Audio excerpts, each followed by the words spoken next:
arc-en-ciel et iris vous donnent le sourire.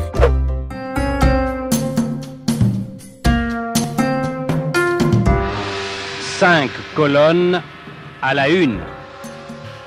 Gérard Janus est notre invité toute cette semaine. Il est pasteur et inspecteur ecclésiastique au sein des églises luthériennes d'Alsace, l'église protestante. On a parlé toute cette semaine notamment du livre La demeure du silence. Et on va terminer nos échanges justement en parlant de votre rôle notamment d'inspecteur ecclésiastique au sein de l'église protestante aujourd'hui.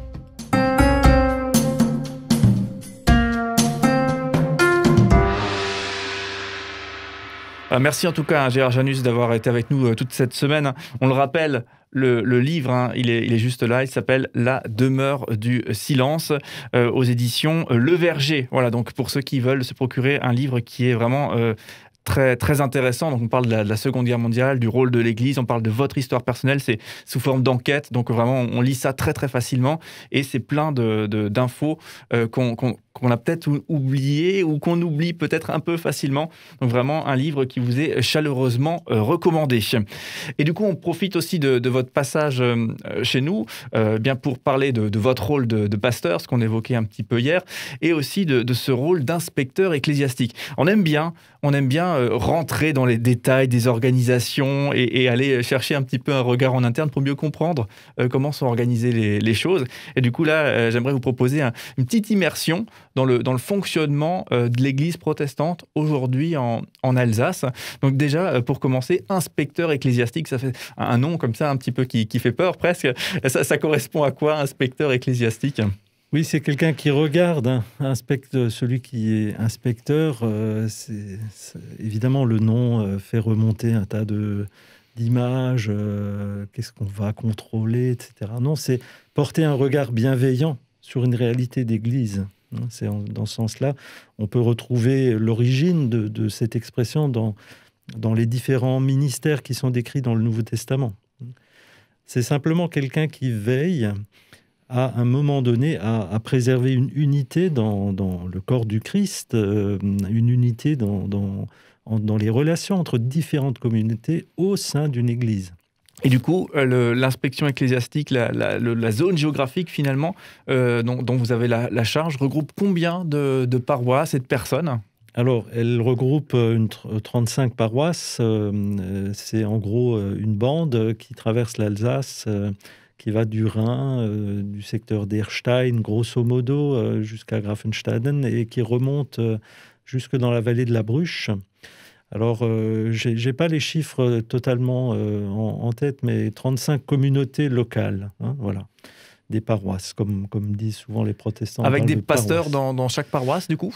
Avec des pasteurs presque dans chaque paroisse, mais l'évolution va vers des collaborations plus intensives entre paroisses voisines.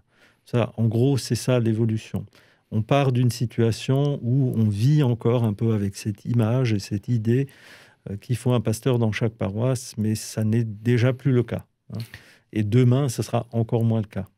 Alors justement, une question très très large, mais tout de même pour prendre la température, comment ça va, comment se portent finalement ces églises, donc peut-être en lien avec le contexte, mais d'une manière générale ? Je crois qu'elles se portent pas trop mal, mais évidemment, elles sont en mutation. Elles sont en mutation, les gens qui s'impliquent vraiment dans la vie de l'Église sont un peu moins nombreux. Et puis, il y a une grande diversité de liens. Certains sont un peu liés, d'autres très liés, d'autres liés à certains moments, d'autres s'intéressent à tel aspect et pas du tout à tel autre. Donc, c'est ça un peu la difficulté des églises d'aujourd'hui, c'est de faire face à une diversité d'attentes. Et on ne peut pas répondre à toutes les attentes, c'est sûr, mais on essaye de les entendre et de les accueillir. Et est-ce que c'est facile justement d'être à l'écoute, d'être dans l'accompagnement justement de tous vos pairs, donc des autres pasteurs donc avec qui vous travaillez, qui justement ont une formation intellectuelle de haut niveau, donc c'est des formations théologiques, et c'est des formations très complexes, des études qui sont très longues aussi, 5 années après le bac, et on se retrouve dans une gestion humaine finalement de paroisse, de vie communautaire. Peut-être qu'il n'y a pas eu la formation dans ce cadre-là.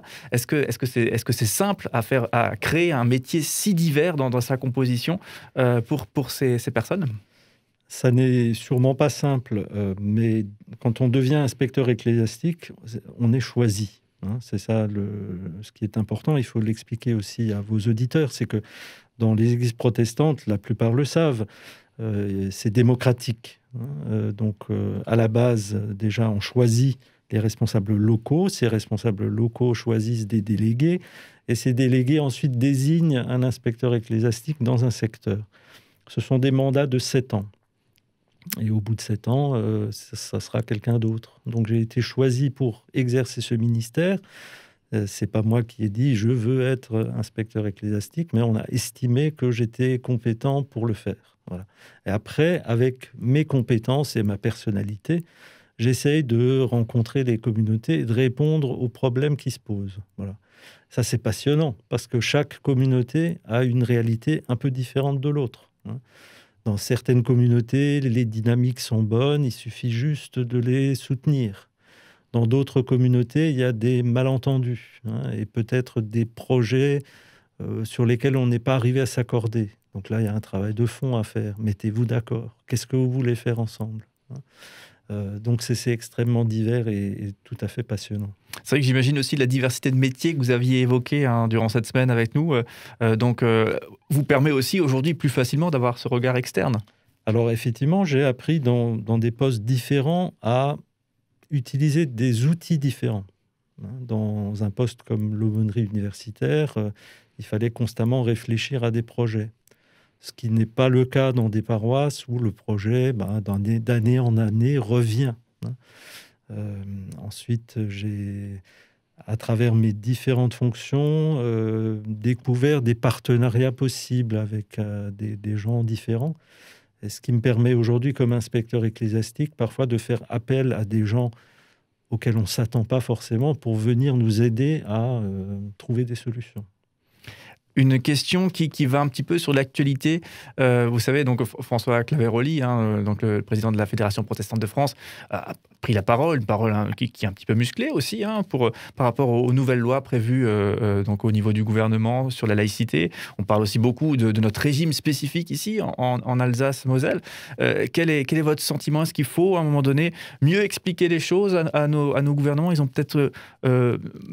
ils ne comprennent plus le fonctionnement, comment est-ce qu'il est posé. Est-ce que ce fonctionnement a encore du sens?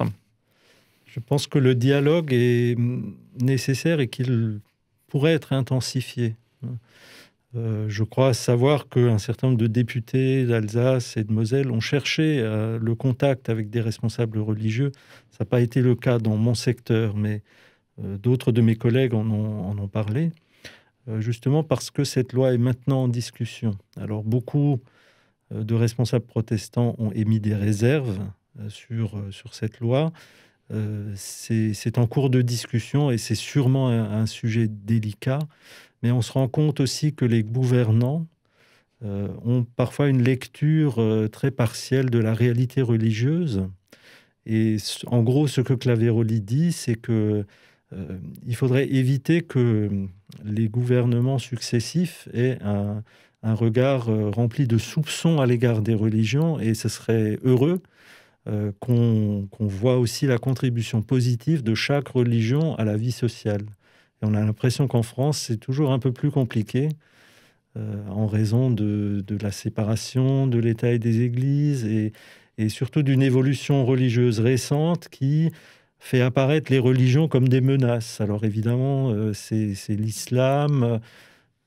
avec l'islamisme au sein de l'islam. Du coup, on a des soupçons sur l'ensemble des musulmans. Ensuite, c'est dans le domaine protestant, c'est les évangéliques qu'on a longtemps pas bien compris parce qu'on pensait que c'était tous des extrémistes à la sauce américaine. Vous voyez, cette réalité religieuse a beaucoup changé dans les 10 dernières années.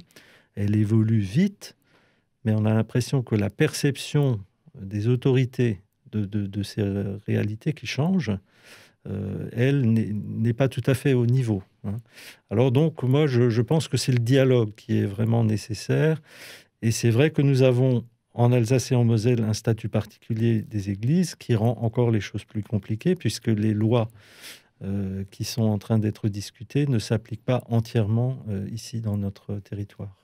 Voilà, il faudrait une émission entière presque sur le sujet pour le décrypter, pour donner des éléments. Mais ça sera l'occasion peut-être d'une nouvelle émission, on ne sait pas, Gérard Janus, si vous le souhaitez. En tout cas, on le rappelle, on a pu parler toute cette semaine ensemble de votre livre. Il s'appelle « La demeure du silence », chaleureusement recommandé aux éditions Le Verger. Donc voilà, vraiment, ça se lit très facilement. Ça parle de l'Église protestante durant la Seconde Guerre mondiale. C'est sous forme d'enquête. Votre histoire personnelle que vous découvrez aussi. Donc c'est vraiment quelque chose qui est chaleureusement recommandé. Une belle lecture et de l'histoire aussi au passage. Une histoire que parfois on pourrait un petit peu négliger ou vouloir oublier. Et bien là, effectivement, c'est impossible. Et merci beaucoup Gérard Janus pour ce travail que vous nous livrez via ce livre, La demeure du silence. Est-ce qu'il y aura d'autres livres qui vont arriver ? Est-ce que ça a ouvert l'idée de maintenant produire plus ? Alors pour le moment, j'ai très peu de temps pour écrire. Et il a fallu que je me vole du temps à moi, afin que je vole du temps à mon ministère pour le consacrer à l'écriture. Et j'ai très envie de continuer, mais je ne sais pas encore dans quel sens je vais aller. Je vais aller dans un sens différent que celui-là.